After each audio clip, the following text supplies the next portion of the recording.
कि कुणबी नृत्य जो है ना भारत के किस राज्य का जो है एक प्रसिद्ध लोक नृत्य है। जहाँ पे इस प्रकार के चार ऑप्शन जो वो दिए गए थे। तो देखिए कुणबी की बात कर ले तो ये आपका गोवा राज्य का जो है ना एक प्रसिद्ध जो आपका पारंपरिक लोक नृत्य है। तो ऑप्शन बी गोवा आपका करेक्ट आंसर होगा।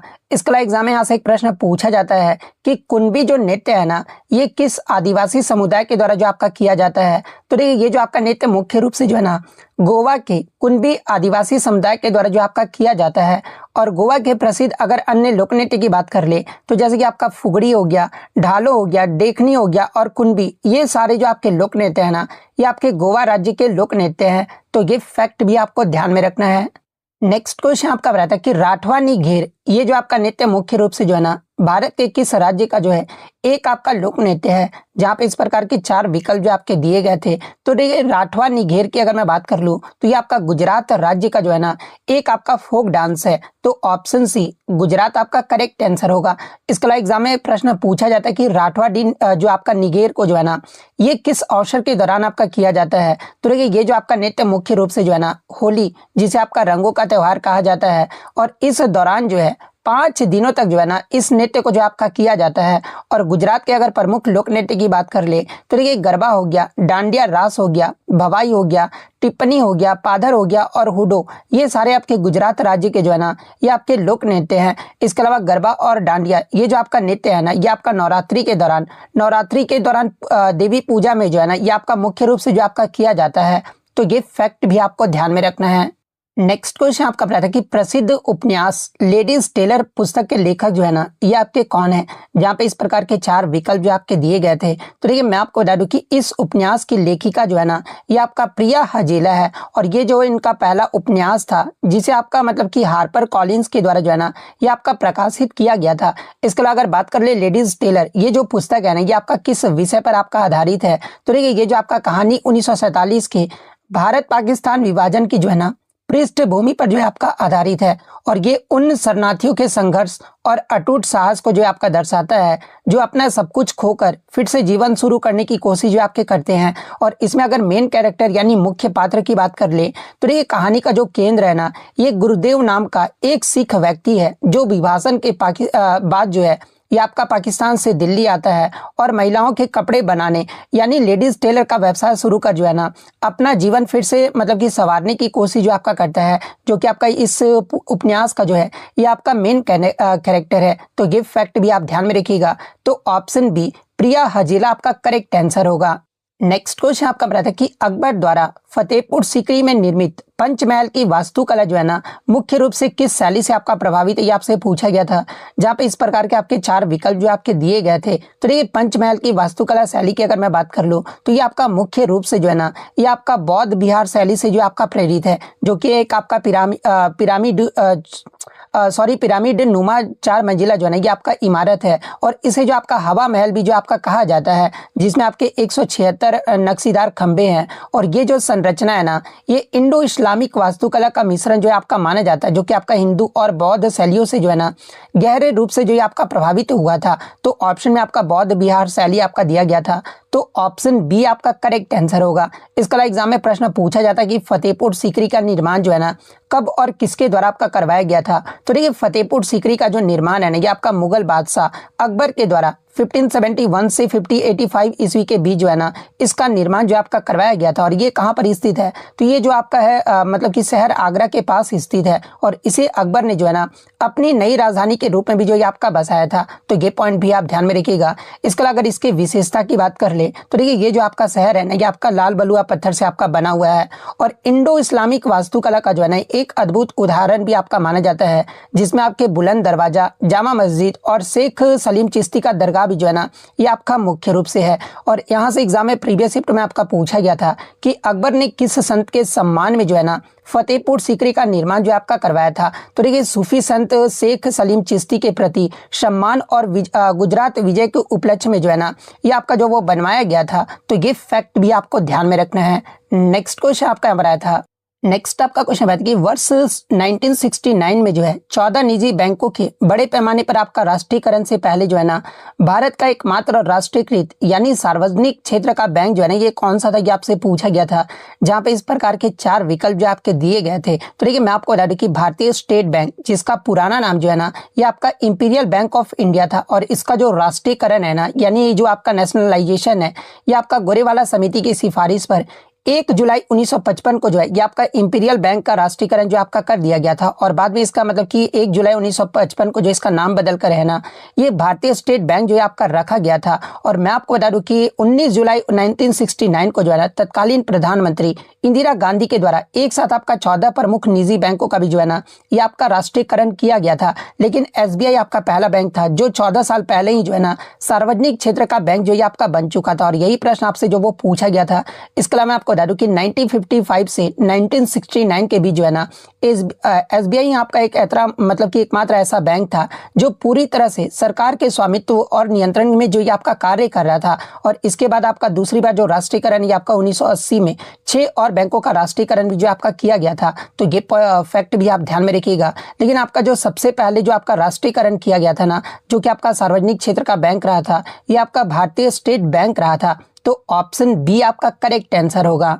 नेक्स्ट आपका यहाँ पर क्वेश्चन आया था कि which of the following historical sites is located in Delhi, यानी निम्नलिखित में से कौन सा ऐतिहासिक स्थल जो है ना ये आपका दिल्ली में स्थित है, जहां पे इस प्रकार के 4 विकल्प जो आपके दिए गए थे। तो एक ऑप्शन में आपका हुमायूं का मकबरा जो वो आपका दिया गया था। तो देखिए हुमायूं का जो मकबरा है ना ये आपका दिल्ली में स्थित है, और ये आपका मुगल वास्तुकला का जो है एक उत्कृष्ट उदाहरण भी जो आपका माना जाता है, जिसे आपका हुमायूं की पत्नी हाजी बेगम के द्वारा 1565 से 1572 के दौरान जो है ना ये आपका बनवाया गया था। और हुमायूं के मकबरे को जो है 1993 यानी 1993 में जो है ना इसे आपका यूनेस्को विश्व धरोहर स्थल भी जो है ये आपका घोषित किया गया था। तो ऑप्शन सी हुमायूं का मकबरा आपका करेक्ट आंसर होगा। इसके अलावा अगर फोर्ट विलियम्स की बात कर ले तो देखिए ये जो आपका फोर्ट विलियम है ना ये आपका पश्चिम बंगाल के कोलकाता में हुगली नदी के किनारे जो है आपका स्थित है, और इसे आपका ब्रिटिश काल में 1781 के दौरान जो है ना ये आपका बनवाया गया था। तो ये फैक्ट भी आप ध्यान में रखिएगा। हवा महल की बात कर ले तो ये आपका राजस्थान की राजधानी ये आपका जयपुर में स्थित है, और इसका निर्माण 1799 में जो है ना महाराजा सवाई प्रताप सिंह के द्वारा जो वो करवाया गया था। आगा खान पैलेस की बात कर ले तो ये आपका महाराष्ट्र के पुणे में आपका स्थित है, और जिसका ऐतिहासिक महत्व जो है ना भारतीय स्वतंत्रता संग्राम महात्मा गांधी की नजरबंदी से जो आपका जुड़ा हुआ है। तो ये सारे फैक्ट जो आपको ध्यान में रखना है। नेक्स्ट आपका यहाँ पर साइंस से आता है कि with the help of which structure does the P plant climb up a tree और सपोर्ट, यानी मटर का पौधा जो है ना किसी पेड़ या अन्य सहारे पर किसके माध्यम से जो आपका चढ़ता है। तो ये मटर का पौधा जो है ना किसी पेड़ या फिर अन्य सहारे पर ये जो आपका टेंड्रिल जो होती है ना यानी जो प्रतान होता है इसके माध्यम से जो आपका चढ़ता है। तो ऑप्शन बी टेंड्रिल्स आपका करेक्ट आंसर होगा। नेक्स्ट आपका यहाँ पर आता है कि 297 ईसा पूर्व में चंद्रगुप्त मौर्य के बाद जो है ना मौर्य सिंहासन पर कौन बैठा था, ये आपसे पूछा गया था, जहाँ पे इस प्रकार के 4 विकल्प जो आपके दिए गए थे। तो देखिए मैं आपको बता दूं कि 297 ईसा पूर्व में चंद्रगुप्त मौर्य के बाद जो है ना उनका पुत्र जो है ये आपका बिंदुसार जो है ना ये मौर्य सिंहासन पर जो आपका बैठा था। और बिंदुसार की बात कर ले तो आपका मौर्य वंश के जो है ये आपके दूसरे शासक रहते हैं, और इनका जो आपका मतलब कि शासन काल है ना ये आपका 297 ईसा पूर्व से 273 ईसा पूर्व तक जो है इनका शासन काल रहा था। इसके अलावा मैं आपको बता दूं कि चंद्रगुप्त मौर्य ने जो है ना 297 ईसा पूर्व के आसपास ही जो है ये आपका जैन धर्म जो अपना मतलब कि अपना लिए थे, और अपने पुत्र बिंदुसार के पक्ष में जो है ये आपका सिंहासन जो ये आपके त्याग दिए थे। इसके बाद ये आपके जैन मुनि भद्रबाहु के साथ जो है ना श्रवण बेलगोला यानी कर्नाटक भी जो है आपके चले गए थे, जो कि यहाँ से प्रश्न एग्जाम में पूछा भी जाता है। इसके अलावा बिंदुसार को यूनानी लेखकों द्वारा जो है ना अमित्र घात भी जो है आपका कहा गया है। और अमित्र घात का मतलब क्या होता है, जिसका अर्थ क्या होता है ना कि शत्रुओं का वध करने वाला, ये जो इसका अर्थ होता है। तो ये पॉइंट भी आप ध्यान में रखिएगा। और धार्मिक झुकाव की बात कर ले तो ये जहाँ चंद्रगुप्त मौर्य ने जो है ना ये आपका जैन धर्म अपनाया था, वहीं बिंदुसार ने जो है ना आजीविक संप्रदाय का अनुयायी मतलब कि अनुयायी था। तो ये फैक्ट भी आप ध्यान में रखिएगा। और अगर मौर्य वंश की अगर क्रोनोलॉजी यानी क्रम के बारे में बात कर ले, जहाँ से एग्जाम में प्रश्न पूछा जाता है, तो ये मौर्य वंश की स्थापना ये आपका चंद्रगुप्त मौर्य के द्वारा जो वो किया गया था। और किसकी सहायता से, तो चाणक्य की सहायता से जो है ना नंद वंश के धनानंद को हराकर जो है इन्होंने मौर्य वंश का न्यू यानी स्थापना जो वो किए थे। और चंद्रगुप्त मौर्य का जो आपका शासन काल है आपका 322 से ईसा पूर्व से 297 या 98 ईसा पूर्व तक ये आपका रहा था। फिर आपका दूसरे नंबर पे जो है आपके मतलब कि बिंदुसार रहे थे। इनका शासनकाल आप यहाँ पे देख सकते हैं, जो कि चंद्रगुप्त मौर्य के पुत्र और उत्तराधिकारी भी जो आपके रहे थे। इसके बाद आपका अशोक महान को जो आपका बनाया गया था, और अशोक महान का जो शासनकाल है ना, ये आपका 273 से 232 ईसा पूर्व तक जो आपका माना जाता है, जो कि आपके बिंदुसार के पुत्र थे, जो अपनी प्रशासनिक कुशलता और बौद्ध धर्म के प्रचार के लिए जो है ना, ये आपके प्रसिद्ध हुए थे। इसके बाद आपके दशरथ मौर्य जो आपके बनाए गए थे, जिनका कार्य मतलब शासनकाल 232 से 224 ईस्वी पूर्व रहा था। और ये जो आपके अशोक के पौत्र यानी पोते भी जो आपके रहे थे।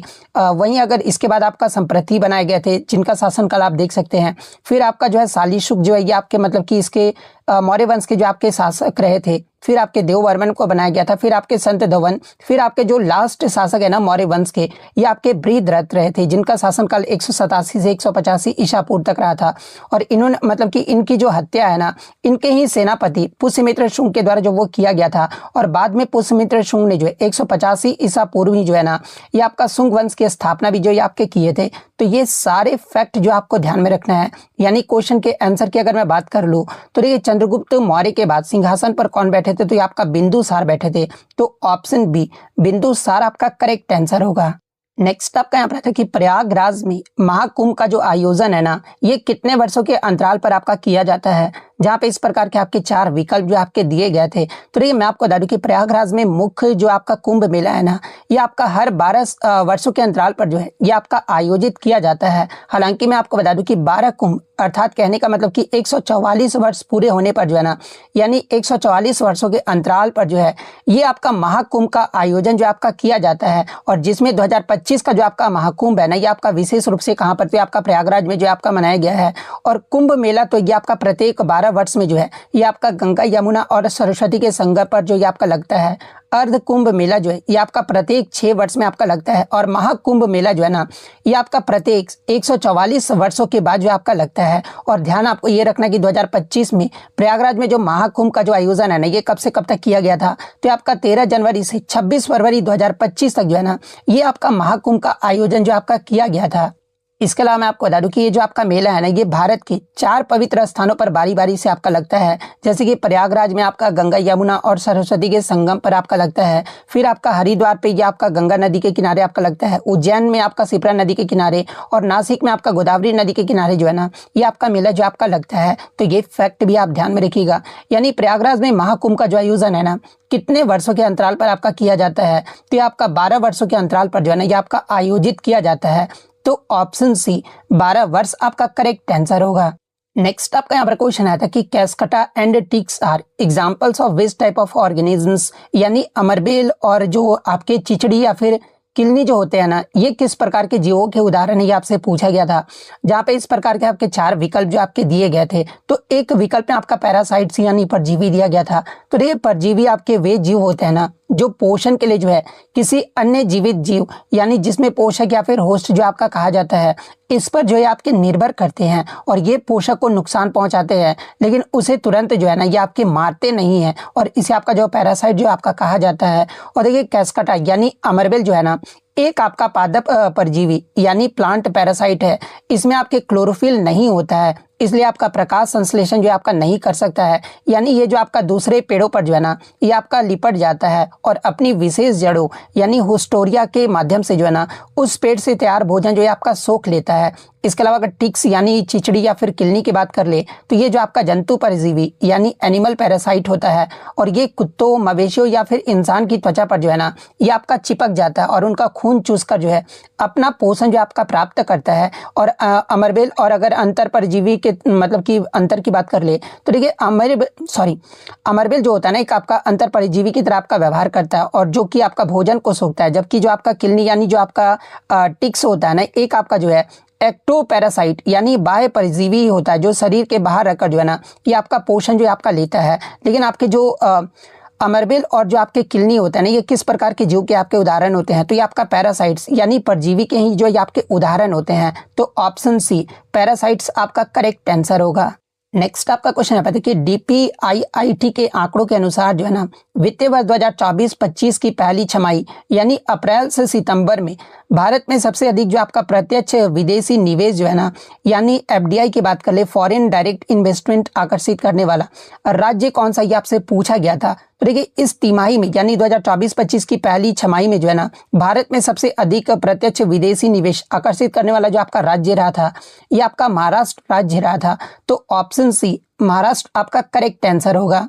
नेक्स्ट आपका क्वेश्चन बताइए what is the average height of the troposphere the lowest layer of the atmosphere, यानी वायुमंडल की सबसे निचली परत क्षोभ मंडल की जो है ना औसत ऊंचाई कितनी होती है आपसे पूछा गया था। तो देखिए ये जो आपका क्षोभ मंडल है ना ये वायुमंडल का सबसे निचली परत है और इसका जो मतलब कि औसत ऊंचाई जो है ना ये लगभग आपका जो है 13 किलोमीटर जो आपका माना जाता है। हालांकि मैं आपको बता दूं कि ये जो आपका ऊंचाई है पूरी पृथ्वी पर जो है ना एक समान आपका नहीं होता है। जैसे कि आपका ध्रुव पर यानी पोल्स पर इसकी जो ऊंचाई है ना ये आपका कम होता है यानी लगभग आपका 8 किलोमीटर होता है और इक्वेटर यानी भूमध्य रेखा पर इसकी जो मतलब कि ऊंचाई जो है ना ये आपका अधिक होता है यानी लगभग इसकी जो ऊंचाई है भूमध्य रेखा यानी इक्वेटर पर ये आपका 18 किलोमीटर होता है। और ऐसा इसलिए होता है ना क्योंकि भूमध्य रेखा पर जो है आपके तेज संवहन धाराएं यानी कन्वेक्शन करंट्स हवा को जो है ना अधिक ऊपर तक जो है आपका ले जाता है। और इसके अगर महत्व की बात कर ले तो देखिए वायुमंडल का लगभग 75 से 80% जो आपका मास यानी द्रव्यमान जो है ना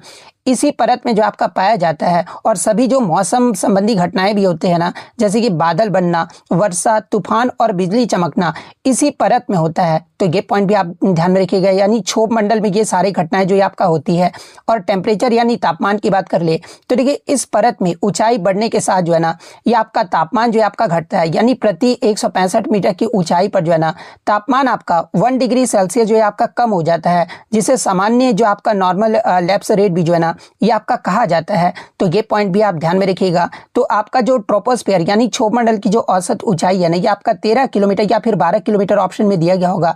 तो ऑप्शन बी आपका करेक्ट आंसर होगा। और देखिए पृथ्वी के वायुमंडल के परत से आपके लगातार प्रश्न पूछे जा रहे हैं तो यहाँ से एक्स्ट्रा फैक्ट आप जरूर देखकर जाइएगा।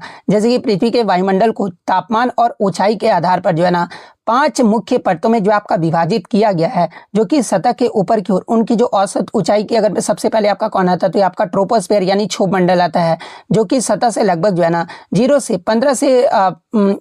से 15 किलोमीटर तक है। और इसकी विशेषता की बात कर ले तो ये जो आपका सबसे निचली परत है जहां पर मौसम की सभी घटनाएं जैसे कि बादल, बारिश, आंधी जो है ये आपका इसी मतलब कि क्षोभ मंडल में होता है। सेकंड आपका जो वो स्ट्रेटोस्फेयर यानी समताप मंडल है जिसका जो औसत ऊंचाई है लगभग आपका 12 से 50 किलोमीटर तक होता है। और इसकी विशेषता की बात कर ले तो ये समताप मंडल में जो आपका ओजोन परत होती है जो सूर्य के हानिकारक पराबैंगनी किरणें जो आपका अल्ट्रावायलेट जो रेज होता है ना इसको जो आपका अवशोषित करती है। और हवाई जहाज अक्सर जो है ना इसी परत के निचले हिस्से में जो आपके उड़ते हैं। थर्ड आपका जो वो मेसोस्फीयर यानी मध्य मंडल है और इसकी जो लगभग औसत ऊंचाई है आपका 50 से 85 किलोमीटर तक है। और इसकी विशेषता की बात कर ले तो ये आपका वायुमंडल का सबसे मतलब कि ठंडा हिस्सा है और उल्कापिंड इसी परत में जलकर जो है ना ये आपके नष्ट होते हैं। फोर्थ आपका जो है थर्मोस्फीयर यानी तापमंडल है और लगभग आपका 85 से 600 किलोमीटर या फिर 700 किलोमीटर तक जो है ना ये आपका है। इसके अलावा अगर इसकी विशेषता की बात कर ले तो यहाँ तापमान ऊंचाई के साथ जो है बहुत तेजी से आपका बढ़ता है। और अंतर्राष्ट्रीय जो मतलब कि अंतरिक्ष स्टेशन और उपग्रह जो है ना इसी परत में आपका कक्षा में होते हैं। और जो सबसे लास्ट यानी जो आपका एक्सोस्फीयर यानी बहिर्मंडल है और इसकी जो औसत ऊंचाई आपका 600 से 700 किलोमीटर से लेकर जो है 10,000 किलोमीटर तक होता है। और इसकी विशेषता की बात कर ले तो ये आपका वायुमंडल की सबसे बाहरी परत है जो धीरे धीरे जो है ना आपके स्पेस यानी अंतरिक्ष में जो है ये आपका विलीन हो जाता है। तो ये सारे फैक्ट जो आपको ध्यान में रखना है। नेक्स्ट आपका यहाँ पर था कि प्रसिद्ध बंगाली उपन्यास आनंद मठ के लेखक जो है ना ये आपके कौन है। तो देखिए आनंद मठ जो कि आपका एक बंगाली उपन्यास है और इसे जो है आपका बंकिम चंद्र चट्टोपाध्याय के द्वारा जो है ना ये आपका लिखा गया है। तो ऑप्शन बी आपका करेक्ट आंसर होगा। इसके अलावा अगर इसका प्रकाशन भी एग्जाम में पूछा जाता है तो देखिए ये जो आपका उपन्यास है ना ये आपका वर्ष 1882 में जो है ये आपका प्रकाशित किया गया था। और भारत का जो आपका राष्ट्रीय गीत है जो कि आपका वंदे मातरम है और इसी उपन्यास से जो है ना ये आपका वंदे मातरम को जो आपका लिया गया है। तो ये पॉइंट भी आप ध्यान में रखिएगा। और इसके अगर हिस्टोरिकल बैकग्राउंड की बात कर ले तो देखिए आनंद मठ की जो कहानी है ना ये 18वीं शताब्दी के सन्यासी विद्रोह और 1770 के बंगाल के विनाशकारी अकाल पर जो है ना ये आपका आधारित है। तो ये फैक्ट भी आपको ध्यान में रखना है। नेक्स्ट आपका क्वेश्चन है कि वाद्य यंत्रों के वर्गीकरण के अनुसार मेम्ब्रोफोन को जो है ना किस प्रकार के वाद्य यंत्र होते हैं, ये आपसे पूछा गया था।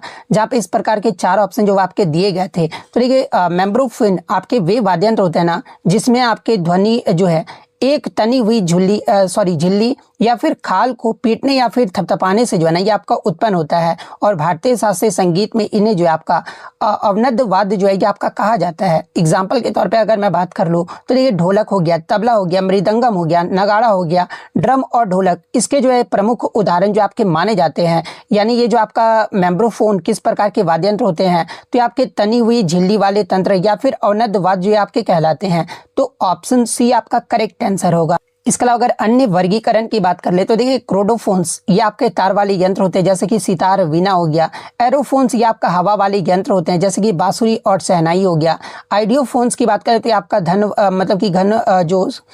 वाद्य होते हैं जो स्वयं टकराकर जो ये आपके बजते हैं जैसे कि आपका मंजीरा या फिर झांझ हो गया। तो ये फैक्ट भी आप ध्यान में रखिएगा।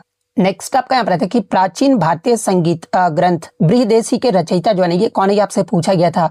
जहाँ पे इस प्रकार के चार विकल्प जो आपके दिए गए थे। तो देखिए ये जो आपका बृहदेशी जो है ना ये आपका इसकी जो रचना ये संभवतः आपका 6वीं से 8वीं शताब्दी के बीच जो है ना ये मतंग मुनि के द्वारा जो आपका किया गया था।